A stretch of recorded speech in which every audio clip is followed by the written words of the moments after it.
ayan, nagprito po ako ng dilis para panghalo ko sa aking ginataang langka.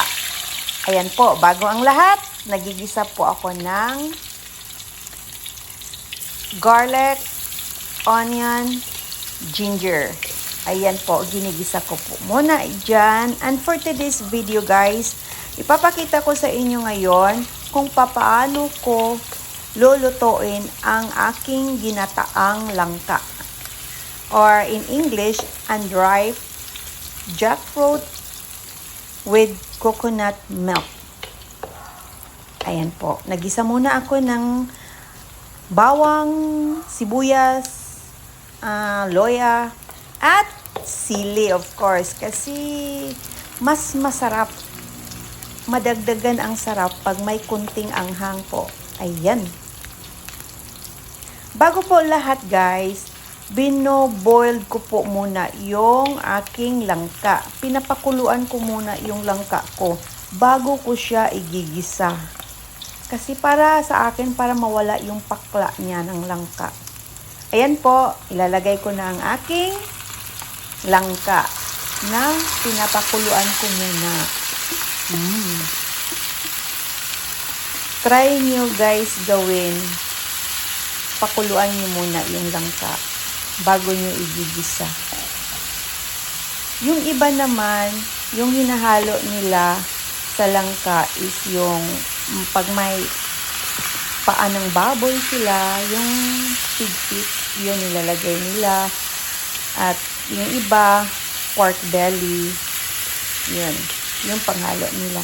So ngayon, dito sa bahay, wala po akong pork. Meron akong available is yung dilis po. Ayan. Yung dried fish food na dilis. So, naglalagay na po ako ng asin para dagdag panglasa. Ayan. So, hintayin lang natin sila guys na maluto na gusto. Ayan.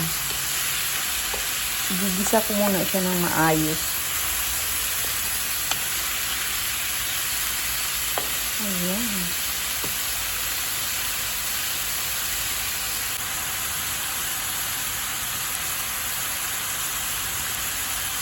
Ganito talaga ako magluto guys. Kailangan ko talaga siyang igisa ng husto para yung sariling katas niya mawawala. Tapos, saka ko siya lagyan ng aking coconut milk. Yung aking gata. Yung pure gata ko talaga guys, ang pinagluluto ko nito. Pinapalambot. Ayan po.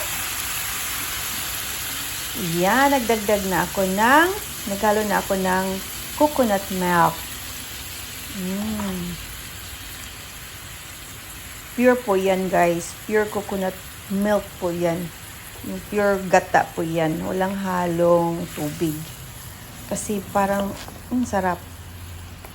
Para masarap siya. Yun ang gata ang niluto ko dyan lahat. Tingnan mo naman yung gata. Super white. Kasi purong gata po yan. Ayan.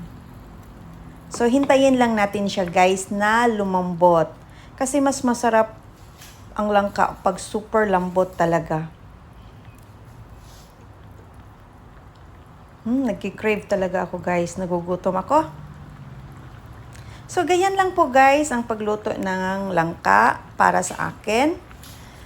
Kung anong panghalo nyo, sa akin naman is dried fish, the small one. So, pina-fry ko muna yung dried fish, yung dilis, bago ko siya ilagay dyan. Tapos, yung langka, pinapakuluan ko muna bago ko igigisa. At yan, naglagay po ako ng Knorr cubes para naman mas lalong pinasarap ang ating ginataang langka na may sili. Ayan.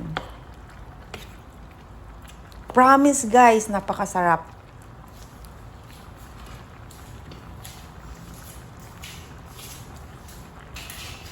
Yung iba, kung wala naman talagang panghalo or walang pork, walang dilis, yung iba naman naglagay ng sardinas. Nilalagyan nila ng sardinas para dagdag sa sarap. Ayan. Pero mas masarap talaga pag maraming ricado. Maraming loya, may sili, may onion, may garlic. Igisa mo muna. Yan, super. Tapos, yan talaga ang gata ang nagpapasarap sa lahat, guys. Super. Ayan. Nagdagdag pa ako ng sili, guys, kasi parang hindi pa ako tinablan ng anghang.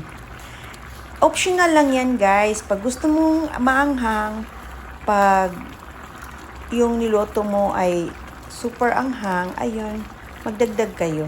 Ayan, nilagay ko na yung ang aking fried dilis. Ayan. Hinahalo ko na yung fried dilis. Masarap kasi yung dilis na ipa-fry mo muna bago mo siya ihalo. Masarap, guys, kasi may pag kinakain mo may crunchy pa ng konti, pero masarap. Super. With rice. Oh my God. So, ayan. Pakuluan na natin ng maayos para super lambot, super masarap. Mag-change color po siya, guys, pag super lambot na talaga. Yung nagsusok na yung lasa sa langka. Napakasarap. Malapit na maluto, guys. Ayan, nagdagdag po ako ng paminta powder. Ayan.